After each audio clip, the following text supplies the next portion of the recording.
Hello and welcome to this episode of Shatterdice Reviews, and today's board game review is Blackstone Fortress. Warhammer Quest Blackstone Fortress is a game for 1 to 4 players set in the Warhammer 40k universe by Games Workshop. In this game, you will take on the role of an explorer in the far future of Warhammer 40,000. You will be delving into the alien labyrinth of the eponymous Blackstone Fortress, hoping to learn its secrets and gather valuable resources in the form of archaeotech. Each player will take on the role of one of 8 characters, some human, some alien, and some robots, from the various factions of Warhammer 40k. Once you have a team of 4 assembled, you are ready to make your way into the Blackstone Fortress, an enormous ancient spacecraft containing a labyrinth of unknown passageways and ancient valuable technology.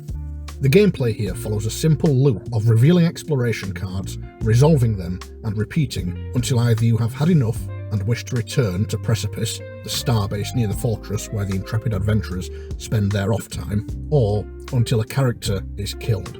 So how do these explorations work? It's quite simple really. You set up for an expedition into the fortress by taking this board here, called the Precipice board. Then place the exploration deck and the discovery deck as shown here. Now place this maglev elevator tile in the centre of the board with your explorers on it. This tile represents a kind of sci-fi elevator that takes you all around the fortress on your adventure. Now, each player takes their character card and 4 of these action dice. Finally, set up this initiative track here. That's about it for setup. It's quick and easy to get a game going. Which brings us on to the exploration step. With everything set up, the first thing you do is draw one of these large cards and reveal it. There are 2 types, challenges and encounters. A challenge is fairly simple. It will be a panel of narrative text explaining what you have found on your expedition, and then it will usually require 1 or more characters to perform an attribute test. These are themselves very straightforward. Roll the coloured die or dice that match the attribute being tested. Each of these triangles you roll is a success, and each double triangle you roll is a critical success, which usually counts as 3 regular successes. If you roll enough successes, you complete the challenge and gain the reward detailed on the card. Some of these challenges are a little more complex, as they may involve setting up a board tile or using enemy miniatures to simulate a small-scale fight. These often involve characters making attack actions as well as attribute tests, and some can be quite punishing, in some cases even leading to the instant death of a character. But that is only the challenge aspect of expeditions. The bulk of your adventure will be taken up by these fight cards. When you draw one of these, you must first set up the board tiles matching the diagram on the card to create the battlefield. The game comes with a whole load of different layouts that will provide their own challenges of how best to approach the battle, because that's what these encounters are, battles against the sinister inhabitants of the fortress. The spindle drones, the traitor guardsmen, the beastmen, the Urgul, the Negavolt cultists, and the deadly Chaos Space Marines. When the board is set up, you will place these numbered triangular tokens as indicated. These act as both search points and spawn points. You will then draw one of the encountered cards for each spawn point that tells you what enemies you will be facing and at which spawn points they appear. After you've set up all the miniatures for the enemies you have to fight, you place the maglev tile at one of the indicated points. Now you must fight your way through the hordes of enemies until you can reach their spawn points and search them, which will allow you to both draw a discovery card and remove the spawn token from play. So how do we fight these monsters and minions? Well, the first thing to do is take all of the initiative cards for your heroes and the enemies' groups on the board. Shuffle them and place them from left to right along the initiative track. This is the order of activation. However, heroes can attempt a gambit if they have enough of these inspiration tokens. To do so, perform an agility test, and if you score a success, you may move your hero 1 space up or down the track. If you roll a critical success, you can swap places with a card of your choice. Now, let's say the initiative is in your favour and you get first turn. The first thing you do is roll your 4 action dice. Now, before we go any further, let's take a closer look at a character card. Along the top here is your hero's name and their attributes, along with which colour of dice you roll when testing them. These 4 spaces are where you place your rolled action dice and wound markers.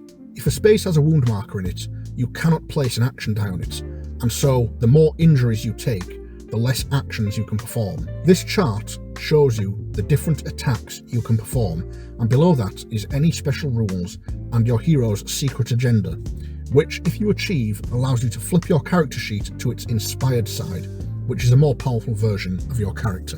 Once you have placed your action dice, look at your result and decide how you want to spend each die. A result of 1 or higher allows you to move, but your attack actions will require different results. The higher the number, the more powerful the type of attack. Now it is up to you to use these dice to move around the board and use the most effective attacks you can to take down your enemies. So for example, you might use these 2 dice to move into position, then spend this 4 result to attack, and this 6 result to use your most powerful attack. For every success you roll on the attack dice, which may vary based on the attack you are using, it will inflict 1 wound on your enemy. A critical result inflicts a critical wound, which is equal to 3 wounds. Most enemies have 3 or fewer wounds, and so a critical hit will kill them.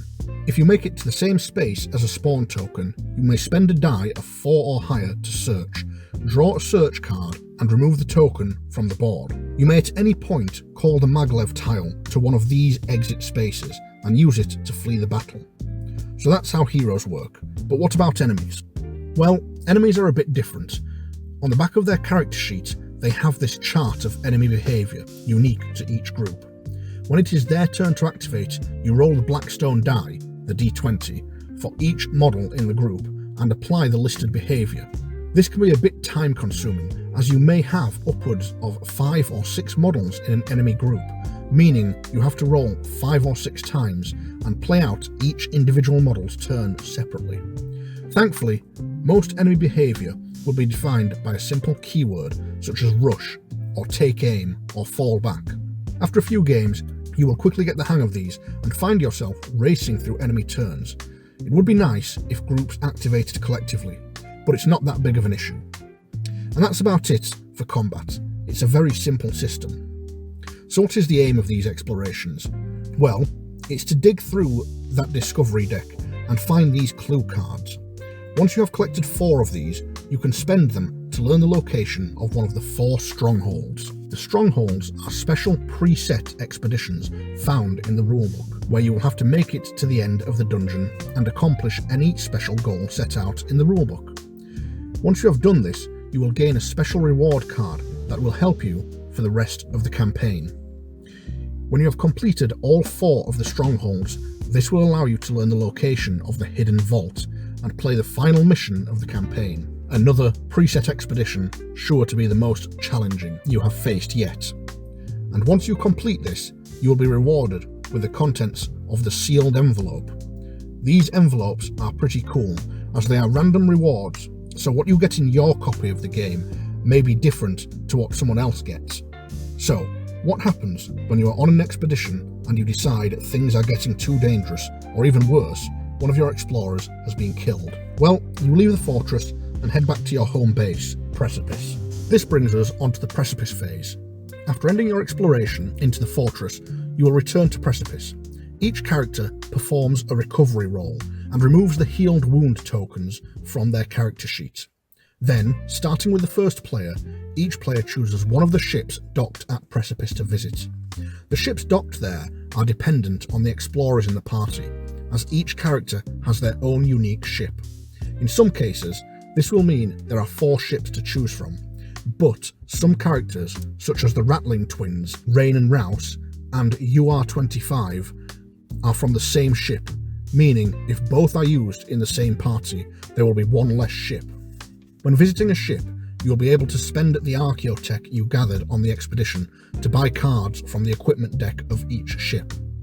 Each of the ships has a different deck with different items available, so it's worth visiting different ships throughout your campaign to get a variety of gear, from specialist ammunition to holy trinkets. Each ship also has a unique activity when you visit. such as visiting the fighting pits of the Kroot War Sphere. If you choose to undertake one of these activities, you will usually have to roll the Blackstone die to see what happens. High results often yield a reward, while low results inflict penalties, sometimes even death, on your character. Once each character has visited a ship of their choice and completed their turn, it is time to head back into the Blackstone Fortress for another expedition. Now, if you have gathered enough of the clue cards throughout your expedition, you can spend them to learn the location of a stronghold and launch an assault on it, to learn the secrets of the Blackstone Fortress.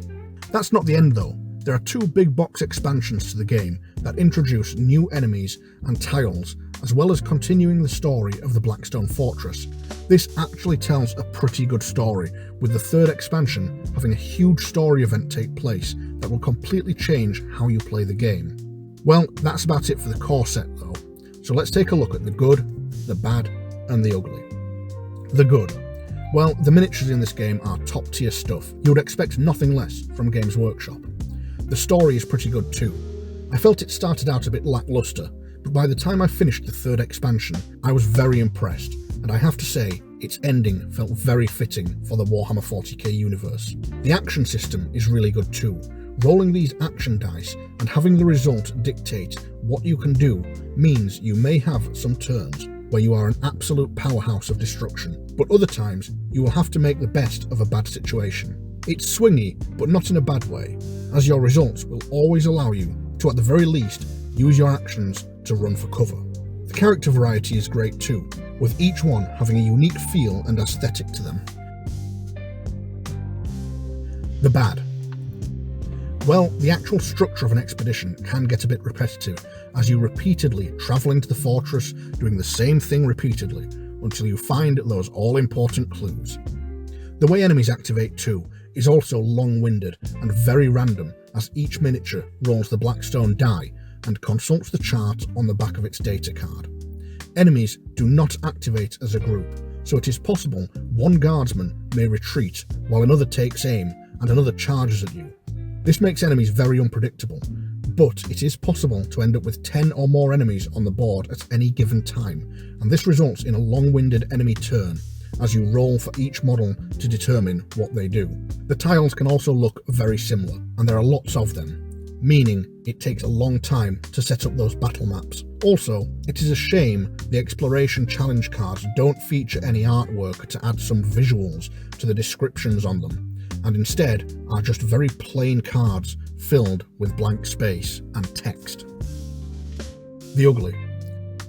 Well, first and foremost is that this game is out of print and goes for ludicrous prices on the second-hand market, especially some of the more rare expansions.